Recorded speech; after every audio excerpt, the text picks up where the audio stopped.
ತನಕ ಸಂಬಳ ಇಲ್ಲ, 8 ತನಕ ಸಂಬಳ ಇಲ್ಲ, 10 ತನಕ ಸಂಬಳ ಇಲ್ಲ. ಇವ್ರ ಹತ್ರ ದುಡಿಸ್ಕೊಂಡಿದ್ರು ಸಮೇತ ಹಾಜರಾತಿ ಕೊಡ್ತಾ ಇಲ್ಲ HMಗಳು. ಆಮೇಲೆ ಮಧ್ಯದಲ್ಲಿ ನೀವು 16 ವರ್ಷ ಸರ್ವಿಸ್ ಮಾಡಿ ಸರ್, ನಿಮ್ಮನ್ನ ಯಾರೋ ಇವಾಗ ಮೆರಿಟ್ನವ್ನು ಬಂದ್ಬಿಟ್ಟ ಅಂತೇಳಿ ಯಾರೋ 2% ಎಕ್ಸ್ಟ್ರಾ ಅವನೇ ಅಂತ ಹೇಳ್ಬಿಟ್ಟು ನಿಮ್ಮನ್ನು ತೆಗೆದ್ರೆ ಅವನ ಜೀವನ ಏನಾಗ್ಬೇಕು ಸರ್? ಇಡೀ ರಾಜ್ಯದಲ್ಲಿ ಅವರೇ ಸರ್. ನಮ್ಮ ಹತ್ರ ಅಷ್ಟೊಂದು 52,000 ಜನ ಶಿಕ್ಷಕರು ಇಲ್ಲ ಲೈನಲ್ಲಿ ಅವ್ರೀಗ. ಅವ್ರನ್ನ ತೆಗೆದ್ರೆ ಯಾವ ಆಧಾರದ ಮೇಲೆ ತೆಗಿಬೇಕು ಒಳ್ಳೆ ಹೋರಾಟ ಮಾಡಬೇಕಾದ್ರೆ ಯಾರು ಅವ್ರಿಗೆ ಸರ್? ಇಲ್ಲ, ಅಲ್ಲಿ ಒದ್ದಾಡುವ ನೀತಿ ಮಾಡಿದೆ, ಇಲಾಖೆನೇ ಮಾಡಿದೆ, ನನಗೂ ಗೊತ್ತಿದೆ. ಸ್ವಲ್ಪ ಯಂಗ್ಸ್ಟರ್ಸ್ ಇರೋರು ಮಾಡಿ ವೋಟಿಂಗ್ ಮಾಡಿ ಪರ್ಮನೆಂಟ್ ಆಗಿ ಟೆಸ್ಟ್ ಹೋರಾಡಬೇಕಾಗಿಲ್ಲ ಅಲ್ವಾ ಸರ್? ಮಾಡಬೇಕಾಗಿರೋ ವಿಚಾರದಲ್ಲಿ ಇಲ್ಲಿ ಹೋರಾಟ ಮಾಡ್ಬೇಕು ತಾನೆ. ಈಗ ನನ್ನ ಹಕ್ಕನ್ನ ನಾನು ಹೋರಾಟ ಮಾಡ್ಕೊಂಡು ಪಡ್ಕೋಬೇಕು. ಗೊತ್ತಿಲ್ವಲ್ಲ ಸರ್, ಸಮಾಜಕ್ಕೆ ಜಾಗೃತಿ ಬೇಕಲ್ಲ ಸರ್?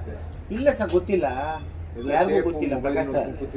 ಇಲ್ಲ ಸರ್, ಪಾಪ ಕರೆನ್ಸಿ ಹಾಕ್ಸಕ್ಕೆ ದುಡ್ಡಿಲ್ಲ ಅವ್ರಿಗೆ.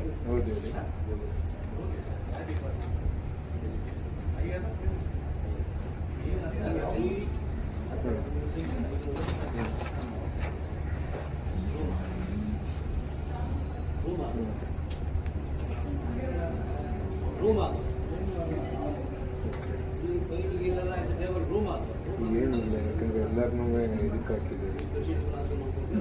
ಯಾಕಂದ್ರೆ ಸಮೀಕ್ಷೆಗೆ ಸರ್ವೆ ಆಗೋವರೆಗೂ ಏನು ಮಾಡೋಕ್ಕಾಗಲ್ಲ.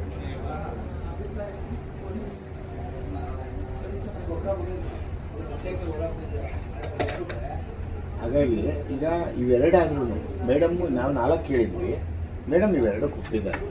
ನೀವು ದಯವಿಟ್ಟು ಫೈಲ್ ಕಳಿಸಿದ್ರೆ ನಾವು ಅಟ್ಲೀಸ್ಟ್ ಮೇಡಮ್ ಹತ್ರ, ನಾನು ಆಲ್ರೆಡಿ 3 ತಿಂಗಳಾಯ್ತು ಸರ್, 19 ದಿನ ಬಿಟ್ಟು ಬನ್ನಿ ಅಂತ ಮೇಡಮ್ ಹೇಳಿದರು.